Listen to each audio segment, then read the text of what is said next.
China is warning of potential conflict between the U.S. and China in a more overt fashion than is typical. China's new foreign minister, Qin Gang, saying if the U.S. does not hit the brake, there will surely be conflict and confrontation. This coming after tensions over issues like trade, intellectual property theft, supply chain reliance, and the balloons. For more on the state of U.S.-China relations, let's get to Pangea Policy founder Terry Haynes. Terry, good morning. It is great to see you. It feels like we're getting a ratcheting up of the rhetoric here. How concerned do investors or just Americans generally need to be? Good morning, Julie. It's good to see you. My 2 cents for you is very simple. Markets don't pay as much attention to the geopolitical tensions ramping up as they probably should. And the performance of Chinese Communist Party leaders at the People's Congress here in the past few days, and including this morning, their time, as you suggest, is a further ramping up of that rhetoric. They, of course, blame us for the vast majority of the things that they themselves have done, from stealing intellectual property to trying to kind of amass a sphere of influence. But putting that aside, it's very clear from the rhetoric ramping up and things recently like the idea that the People's Bank of China, the Monetary Policy Authority, ought to become more firmly under party control, and that Western accounting firms are effectively going to get kicked out of China over time. All this should make investors very concerned about the future of Chinese investment.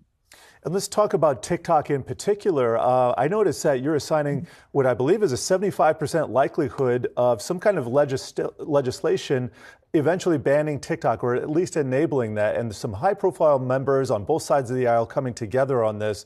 Can you talk a little bit about what you think will happen here? Sure, Jared, thanks. Bills get introduced every day in Washington, and 99 times out of 100 or more, I'm telling people not to pay any attention to them. I think this one's different. The bipartisan sponsors of this legislation are Senator Mark Warner, the chair of the Intelligence Committee, and Senator John Thune, Republican, number 2 Republican in the Senate right now.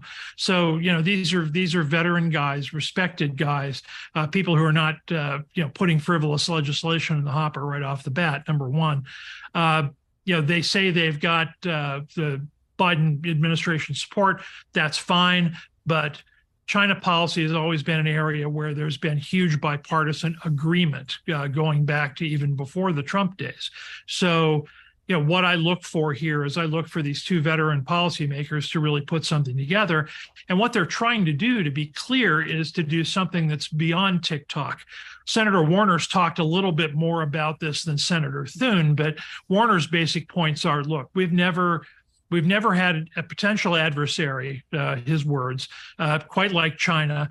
We are moving beyond in competition beyond national security into technology areas. Technology concerns are now part of national security concerns. And his point is, which I think is well taken, is that we need to go beyond a process where we're looking at individual companies, individual transactions, individual companies doing business in America, and do something more systemic to make sure that our technology is not infected or compromised in any way. And, frankly, people's privacy is respected. TikTok comes under that banner, but what Warner and Thune are doing, I think, is far beyond that, too. It has much bigger implications. Terry, what is the Chinese response if a bill like this gets passed? Well, it'll be negative and much more rhetorical. You're quite right to bring out, people from President Xi to the new foreign minister and beyond have talked at great length just over the past few hours about placing the ramping up of tensions solely on the United States. And you got the money quote there with the idea that the United States needs to ramp down. Of course, their idea of the United States being on the wrong path, as they call it, is all about not knuckling under to whatever it is that China wants at the particular moment, and granting them a sphere of influence in Asia and potentially more. That's not something that the United States is going to do.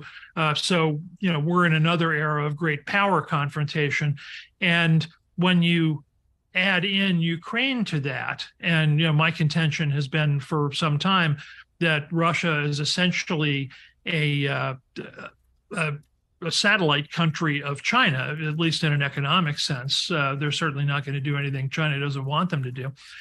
So what you've got here is you've essentially got, in the immediate sense in Ukraine, a proxy war going on, but it's but it's a much bigger conflict and much more multifarious conflict.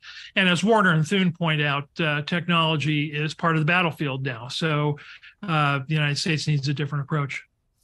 And just back to the TikTok potential banning there, and if it goes, in fact, beyond TikTok, I would expect there would be maybe some privacy concerns, or at least concerns on potential overreach. How far exactly does this go, and what are some of those concerns, if you're aware of, that this might go a little bit too far? Well, sure. That's always a potential, particularly when you're dealing with First Amendment issues, and what we as a country always do is encourage the maximum amount of speech possible. Overreach concerns to the contrary have fired all sorts of controversies over the last few years, as we all know. But fundamentally, talking about a technology that compromises people's privacy, like an app or something, whether it be TikTok or something else, an app that compromises people's privacy, that steals all kinds of sensitive information and enables all kinds of other things to happen, from identification to compromising of bank accounts and so on. These are all things the United States has a legitimate interest in.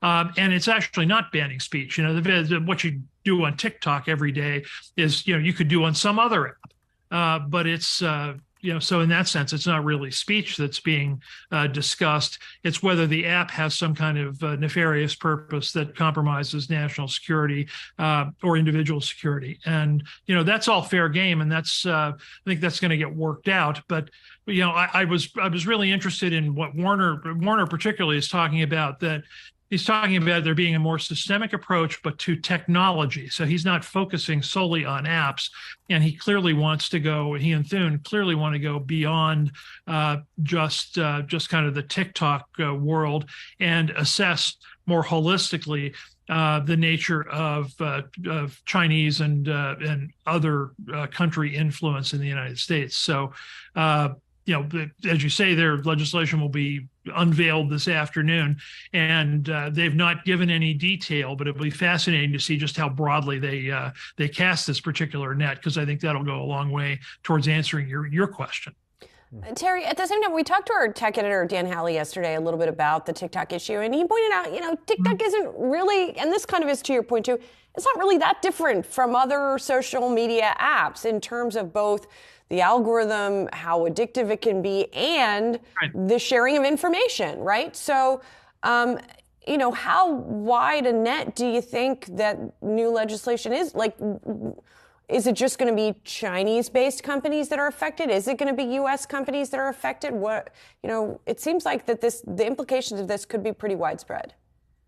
Yeah, I think so. And you're right to bring that up. How I will answer you is by saying that clearly what Warner and Thune want is an approach that allows government agencies, and I'm going to guess that those government agencies include the Treasury Department and the CFIUS organization, include the Commerce Department, include independent agencies like the Federal Communications Commission, potentially others.